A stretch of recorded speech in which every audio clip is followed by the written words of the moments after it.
Hello friends, എല്ലാവർക്കും നമസ്കാരം. നിങ്ങളേവരും കാത്തിരിക്കുന്ന ഗൗതമിൻ്റെയും നന്ദയുടെയും നാളത്തെ പ്രമോ വിശേഷത്തിലേക്ക് എല്ലാ കൂട്ടുകാർക്കും സ്വാഗതം. എല്ലാവർക്കും നല്ലൊരു ശുഭരാത്രിയൊക്കെ നേർന്നുകൊണ്ട് നമുക്ക് നാളത്തെ സൂപ്പർ ഹിറ്റ് വിശേഷത്തിലേക്ക് കടക്കാല്ലേ.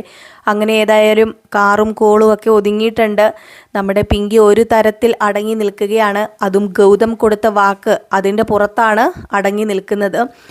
ഏതായാലും ഗൗതം പിങ്കിക്ക് വാക്ക് കൊടുത്തപ്പോഴേക്കും നന്ദയുടെ മനസ്സ് ഇനി ഒന്ന് പതറും. വേറെ ഒന്നുമല്ല, ഇങ്ങനെ പോയി കഴിഞ്ഞാൽ ശരിയാവില്ലെന്ന് നന്ദയ്ക്ക് നന്നായിട്ടറിയാം. തൻ്റെ ജീവിതവും കുട്ടിച്ചോറാകാൻ ചാൻസ് ഉണ്ട്.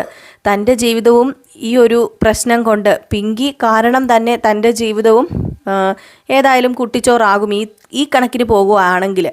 അപ്പം പിന്നെ ആകെ ഒരേ ഒരു മാർഗം മാത്രമേ ഉള്ളൂ, നമ്മുടെ അർജുനെ എങ്ങനെയെങ്കിലും ഇന്ദിവരം തറവാട്ടിൽ എത്തിക്കുക. അങ്ങനെ അർജുനെ ഇങ്ങോട്ടേക്ക് കൊണ്ടുവരാൻ വേണ്ടി നമ്മുടെ പിങ്കി പുറപ്പെട്ടു പോവുകയാണെന്ന് പറഞ്ഞാൽ നമ്മുടെ അർജുനെ കൊണ്ടുവരാൻ വേണ്ടി പോവുകയാണ്. അപ്പോൾ പോകുന്നതിന് മുമ്പായിട്ട് തന്നെ അവിടെ ആരോടും പറയുന്നില്ല നന്ദ പോകുന്നത് അർജുനെ കൊണ്ടുവരാനാണെന്നും അർജുനെ കാണാനാണെന്നൊന്നും ആരോടും പറയുന്നില്ല. പക്ഷേ പിങ്കിയുടെ മനസ്സിൽ ഏക ആശ്വാസം ആകുന്നത് ഗൗതമിൻ്റെ വാക്കുകൾ തന്നെയാണ്. അങ്ങനെ ഗൗതം തനിക്ക് കൊടുത്ത ആ ഒരു വാക്കുമതി എനിക്കിനി മുന്നോട്ടേക്ക് ജീവിക്കാൻ. ഗൗതം ഇല്ലാതെ എനിക്ക് പറ്റില്ല. ഗൗതം എനിക്ക് സ്വന്തമായില്ലെങ്കിൽ വേറെ ആർക്കും ഗൗതം സ്വന്തമാകാൻ പാടില്ല. ഞാൻ ഒരിക്കലും തോറ്റിട്ടില്ല എന്ന് പറഞ്ഞ് വീണ്ടും കണ്ണാടിയുടെ മുമ്പിൽ കിടന്ന് ഭയങ്കരമായിട്ടും അഭ്യാസം കാണിക്കുകയാണ് കേട്ടോ. അഭ്യാസം എന്ന് പറഞ്ഞിട്ടുണ്ടെങ്കിൽ ഒന്നാം തരം നല്ല അടിയുടെ കുറവെന്ന് വേണം പറയാൻ. അല്ലാതെ പിന്നെ ഇതിന് എന്തെന്നൊക്കെയാണ് പറയണത്. വേറൊരു പെണ്ണിൻ്റെ ഭർത്താവാണ്, അതും സ്വന്തം ഭർത്താവിൻ്റെ ചേട്ടനാണ് എന്ന് പോലും ചിന്തിക്കാതെയാണ് പിങ്കി ഓരോ നെറുകേടുകൾ കാണിച്ചുകൊണ്ടിരിക്കുന്നത്. നമ്മുടെ അരുന്ധതി ദേവി അതിന് കൂട്ടു നിൽക്കുന്നു. അങ്ങനെ അരുന്ധതി ദേവി പറഞ്ഞു, മോള് ഒരിക്കലും ഈ വീട്ടിൽ നിന്ന് പോവുകയോ മോളുടെ ജീവിതം അവസാനിപ്പിക്കുകയോ ചെയ്യരുത്. മോൾ ആഗ്രഹിക്കുന്നത് എന്താണോ അതൊക്കെ തന്നെയാണ് ഇവിടെ നടക്കാൻ പോകുന്നത്. മോളുടെ ആഗ്രഹം പോലെ മാത്രമേ മോളുടെ ജീവിതം മുന്നോട്ടേക്ക് പോവുകയുള്ളൂ.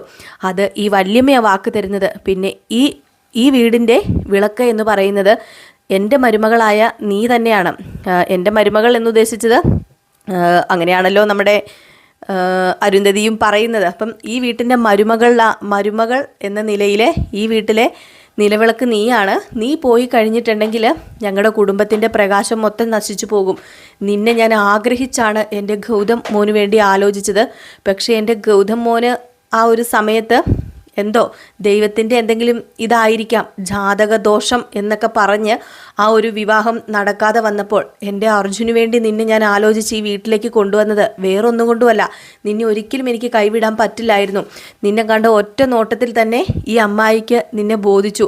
അതുകൊണ്ട് മാത്രമാണ്. അതുമല്ല, നിൻ്റെ കുടുംബത്തിൻ്റെ അന്തസ്സും പേരും പെരുമയും ഒക്കെ നമ്മുടെ ഈ കുടുംബത്തിന് ചേരുന്നതാണ്. അല്ലാതെ ആ വലിഞ്ഞു കയറി വന്ന നന്ദയെ പോലെയൊന്നുമല്ല.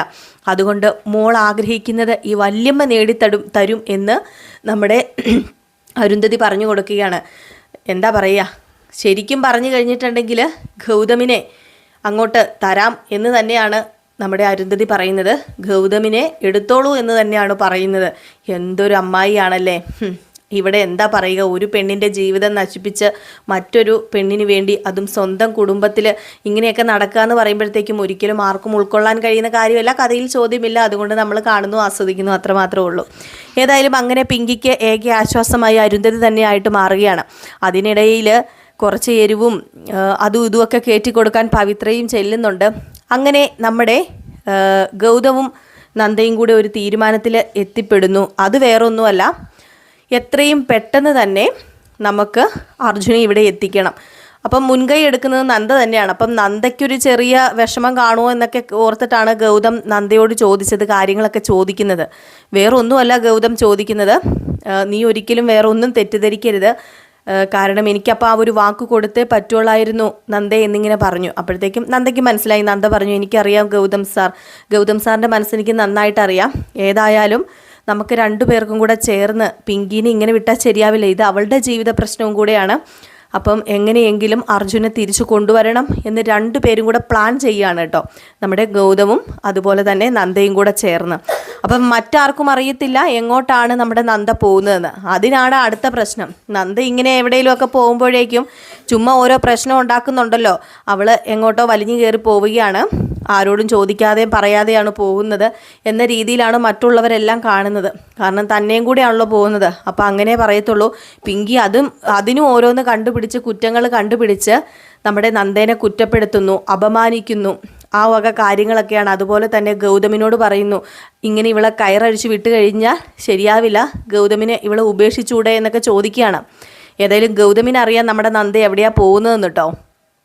ഏതായാലും നമ്മുടെ അരുൺ എത്തിക്കഴിയുമ്പം അരുൺ തന്നെയാണ് സത്യങ്ങളൊക്കെ നന്ദയോട് തുറന്നു പറയുന്നത്. അതും കൊണ്ടാണ് നന്ദ ആ ഒരു തീരുമാനത്തിൽ എത്തുകയും ചെയ്യുന്നത്.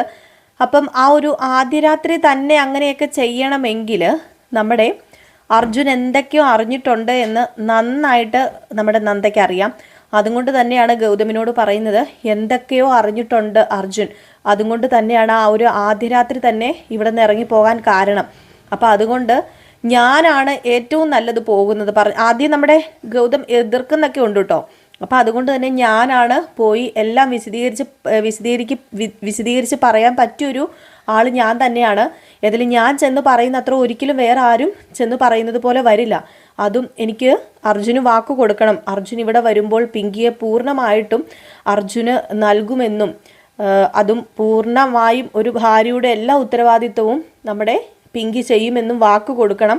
അതുപോലെ ഇവിടെ നടന്ന കാര്യങ്ങളൊക്കെ പറഞ്ഞ് ധരിപ്പിക്കണം. ഇപ്പം ഏതായാലും ശത്രുവായിട്ടായിരിക്കും നമ്മുടെ പിങ്കിനെ കാണുന്നത്. പക്ഷെ ആ ഒരു സാഹചര്യവും കാര്യങ്ങളും ഒക്കെ പറഞ്ഞ് എനിക്ക് മനസ്സിലാക്കിയേ പറ്റൂ എന്ന് തന്നെയാണ് നമ്മുടെ നന്ദ പറയുന്നത് കേട്ടോ. ഏതായാലും നന്ദ ഇതൊക്കെ മനസ്സിൽ കരുതിയിട്ടാണ് പോകുന്നത്. കാരണം നന്ദ ഇനി അടങ്ങിയിരിക്കില്ല. അർജുൻ ജീവിച്ചിരിപ്പുണ്ട്. അർജുൻ ഇങ്ങനെ ഒരു സാഹചര്യത്തിലാണ് കഴിയുന്നതെന്ന് അറിയുന്ന നമ്മുടെ നന്ദയ്ക്ക് അതൊട്ടും സഹിക്കാൻ പറ്റുന്ന കാര്യമല്ല. അതുമല്ല, ഞാൻ നേരത്തെ പറഞ്ഞതുപോലെ തന്നെ പിങ്കിയുടെ ആ ഒരു എന്താ പറയുക, പിങ്കി ഒരു ജീവിതത്തിലേക്ക് പ്രവേശിച്ചാൽ മാത്രമേ തനിക്ക് തൻ്റെ ഭർത്താവിനെ പൂർണ്ണമായിട്ടും കിട്ടുകയുള്ളൂ എന്ന് നന്നായിട്ടറിയാം നമ്മുടെ നന്ദയ്ക്ക്. അതുപോലെ തന്നെ ഈ കുടുംബത്തെ രക്ഷിക്കണമെങ്കിൽ, നല്ല മരുമകൾ എന്ന നിലയിൽ ഈ കുടുംബത്തെ രക്ഷിക്കണമെങ്കിൽ നമ്മുടെ അർജുനെ കൊണ്ടുവരാതെ വേറെ മാർഗമില്ല എന്നും നമ്മുടെ നന്ദയ്ക്കറിയാം. അങ്ങനെയാണ് നന്ദ അവിടെ നിന്ന് പുറപ്പെട്ടു പോകാൻ എന്ന് ഞാൻ ഉദ്ദേശിച്ചു. ഞങ്ങളുടെയൊക്കെ ഇവിടെ പുറപ്പെട്ടു പോകാമെന്നൊക്കെ പറഞ്ഞു കഴിഞ്ഞിട്ടുള്ളൊരു ചിലവരത് ചിലപ്പം ഒരു നെഗറ്റീവിൽ കാണും കേട്ടോ. അതുകൊണ്ടാണ് ഞാൻ എടുത്തു പറയുന്നത്. നമ്മുടെ അർജുനെ വിളിക്കാൻ പോകുന്നത് കേട്ടോ. അപ്പോൾ അവിടെ ചെല്ലുന്നു. അവിടെ ചെന്ന് കഴിയുമ്പോഴേക്കും ഉണ്ടാകുന്ന സംഭവങ്ങൾ എന്ന് പറഞ്ഞു കഴിഞ്ഞിട്ടുണ്ടെങ്കിൽ ഒരിക്കലും അർജുൻ ഇനി തിരിച്ചു വരില്ല എന്ന് കർശനമായിട്ടാണ് നന്ദയോട് പറയുന്നത്. അപ്പം നന്ദ പറയുന്നുണ്ട്, ദയവ് ചെയ്ത് ഞാൻ പറയുന്ന മുഴുവൻ കാര്യങ്ങളും കേൾക്കണം എന്ന് പറയുമ്പം, ഏട്ടത്തി ഇവിടെ നിന്ന് കഴിഞ്ഞാൽ ഉറപ്പായിട്ട് ഞാൻ അങ്ങോട്ടേക്ക് വരില്ല.